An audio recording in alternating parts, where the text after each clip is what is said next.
Hello guys, આજે આપણે બનાવશું શરદ પૂર્ણિમા માટે દૂધ પૌવા. તમે દૂધ પૌવા તો દર વર્ષે બનાવતા હશો, પણ આ રીતના દૂધ પૌવા બનાવશો. ખૂબ જ ટેસ્ટી એવા દૂધ પૌવા રેડી કરવાના છે આપણે. તેના માટે આપણે એક વાટકો પૌવા લીધેલા છે, ચોખાના પૌવા લીધા છે, ફ્લેટ પૌવા આવે તે લીધેલા છે. તેને સારી રીતે ધોઈ લેવાના છે, જે તેની ગંદકી હોય તે નીકળી જાય એ રીતના આપણે 2 થી 3 પાણીએ સારા એવા સાફ થઈ જાય, સાફ પાણી નીકળે ત્યાં સુધી ધોઈ લેવાના છે. તમે જોઈ શકો છો આપણું પાણી કેટલું ગંદુ નીકળ્યું છે. આ રીતના સરસ એવા ધોઈ લીધા છે. સાઈડમાં રાખી દઈશું પૌવા ધોઈને. ત્યાર પછી આપણે એક મિક્સર જાર લેશું. તેમાં 5-6 કાજુ, 8-10 બદામ, 1 ચમચી જેટલી ઇલાયચી, 1 વાટકો ખાંડ નાખેલી છે. તમે સાકર પણ નાખી શકો છો. આપણે અત્યારે ખાંડ લીધેલી છે, તેને ક્રશ કરી લેવાનું છે. બધું ક્રશ થઈ જાય ત્યાર પછી એક તપેલી લીધી છે, તેમાં થોડું પાણી નાખેલું છે, તળિયે ચોટે નહીં એટલા માટે દૂધ. અને 500 ગ્રામ આપણે દૂધ લીધેલું છે. તે થોડી વાર ઉકળવા દેશું દૂધને.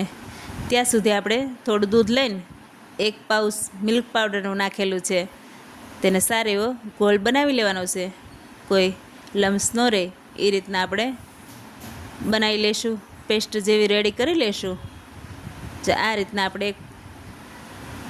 એક પાઉચ નાખેલું છે અને બધું મિક્સ થઈ જાય ત્યાં સુધી હલાવી લેશું. ત્યાં સુધીમાં આપણું દૂધ ગરમ થઈ ગયું હોય છે. એક ઉભરો આવે ત્યાં સુધી રહેવા દેવાનું. ત્યાર પછી આપણે આ મિલ્ક પાવડરવાળું દૂધ એડ કરશું. થોડી વાર ઉકળવા દેશું. 5-10 મિનિટમાં જ આપણું દૂધ રેડી થઈ જશે, દૂધ પૌવા. જો તમને મારા વિડીયો ગમતા હોય તો લાઇક, શેર અને સબસ્ક્રાઈબ કરજો. આપણે પૌવા પલાળેલા હતા તે આપણે દૂધમાં એડ કરી દઈશું. આ રીતના બધાય પૌવા નાખીને એક ઉભરો આવે ત્યાં સુધી ઉકાળશું. પૌવા આપણા એકદમ ટ્રાન્સપરન્ટ થઈ જાય ત્યાં સુધી આપણે રહેવા દઈશું. 2 જ મિનિટમાં થઈ જશે, નહીં વાર લાગે. એક ઉભરો આવે ત્યાં સુધી આપણે રાખશું. ત્યાર પછી આપણે જે બદામને, કાજુને, ખાંડને, એલચી બધું ક્રશ કરેલું છે તે એડ કરશું દૂધમાં. આ રીતના ઉભરો આવી જાય ત્યાં સુધી સખત હલાવતા રહીશું. આપણે જે પેસ્ટ બનાવી છે તે બધું એડ કરી દીધું છે. તેને પણ આપણે થોડી વાર ઉકળવા દેશું.